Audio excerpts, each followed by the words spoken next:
Gradually, an atmosphere of happiness spread throughout the entire village. In every home, someone was surprised and delighted by some piece of good news.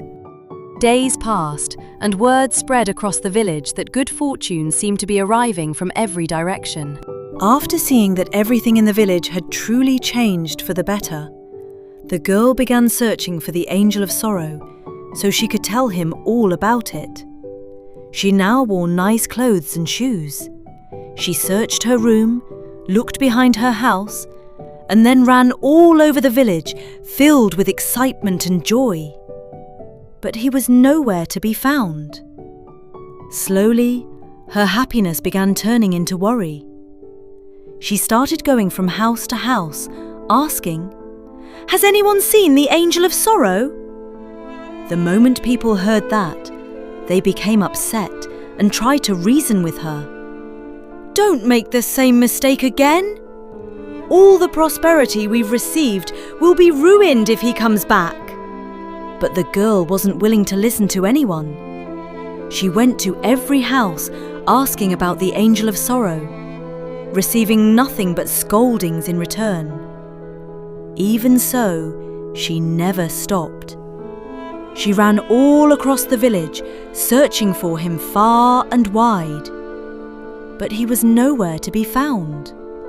After searching continuously for 2 to 3 days without finding a single trace of him, fear began to spread across the girl's face. It was as though she was finally beginning to understand. The words people had spoken echoed in her ears. All the happiness in this village came only after that ill-omened angel left. What if he comes back and ruins everything? My child, you're well now. Ever since he left, nothing bad has happened to you anymore. Forget him. I became selfish. I wanted your love and your companionship. I don't need your permission. The girl's eyes widened. Tears welled up in her eyes, and her breathing became rapid. "No, no," she whispered in a trembling voice. "He tricked me. He told me to ask for a boon for myself. But if he stayed with me, how could the boon ever come true?" She slowly turned toward the forest. Her eyes were now filled with fear, pain, and the realization of a terrible truth.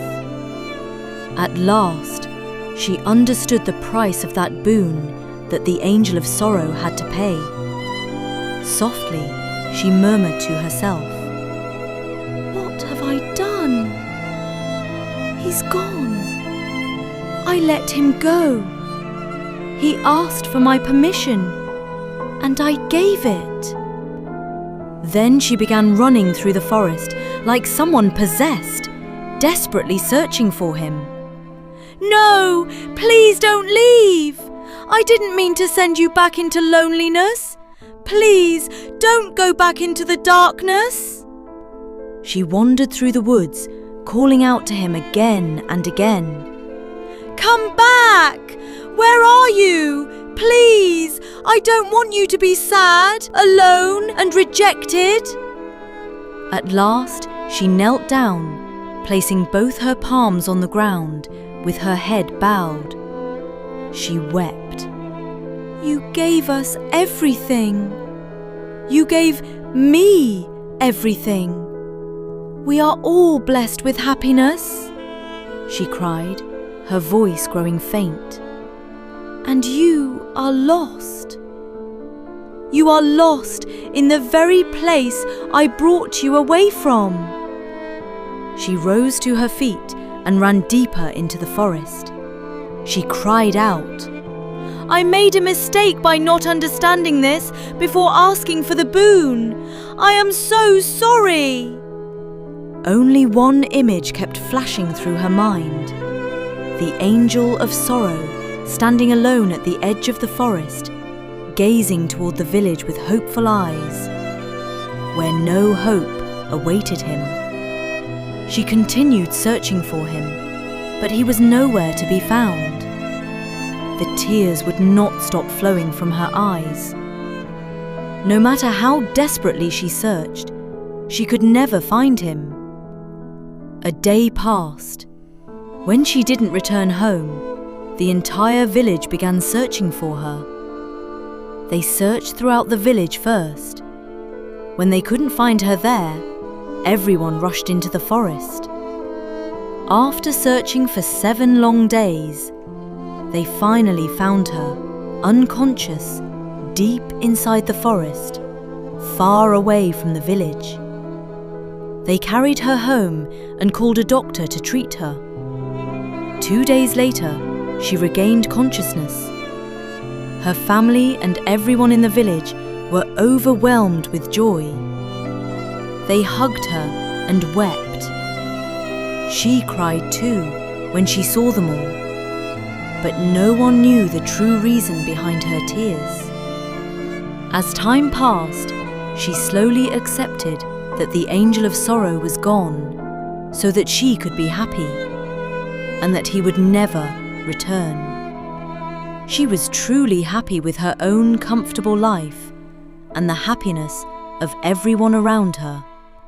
Even so, from time to time, she would ask everyone she met, "Was someone looking for me? Did anyone ask about me?" And every time, the answer was the same: no. 6 months passed, yet she still stood at the doorway of her house, looking toward the forest. But no one ever appeared. Another 6 months went by. An entire year had passed. Yet whenever she asked, no one ever said, "Yes, someone came looking for you." Still, before leaving, she would tell everyone the same thing: "If someone asks about me, please tell me." People often asked her, "But who are you waiting for?" And every time, she would simply lower her eyes and walk away without answering. Another year passed. Now the girl was 14 years old. The sorrow of losing the angel of sorrow had settled deep within her heart. No matter how much happiness surrounded her, no matter how kindly she spoke to others, there was always a quiet sadness hidden in her eyes. Many nights she would find herself standing outside her home, staring toward the forest. Sometimes she felt angry. Sometimes she felt abandoned. And sometimes she simply missed him so much. Yet slowly, as the years passed, she began to understand something. Waiting would not bring him back. No matter how long she stood at the doorway, no matter how many times she searched the forest paths, no matter how often she whispered his name into the wind, no one was coming back. The angel of sorrow was gone. And perhaps he had always intended to leave. That realization hurt more than anything else, because now she could neither complain to him, nor forgive him, nor even thank him for the boon. One night, after finishing all her chores, she walked to the front door of her house to close it. Before shutting it, she paused. As always, she looked toward the dark forest. The wind rustled softly through the trees. For a few moments, she simply stood there. Then she lowered her gaze to her hand. Slowly, she opened her fist. Resting in her palm was the same old 5 rupee coin, the coin she had once given to a lonely angel, the coin he had returned to her on the day he blessed her with the boon. The sight of it filled her eyes with tears. Then she closed her fingers around the coin went inside and quietly shut the door. Outside, the night grew deeper. The village slept peacefully beneath the darkness. And somewhere, far beyond the forest, where no human eyes could see, the memory of a little girl and a lonely angel still remained.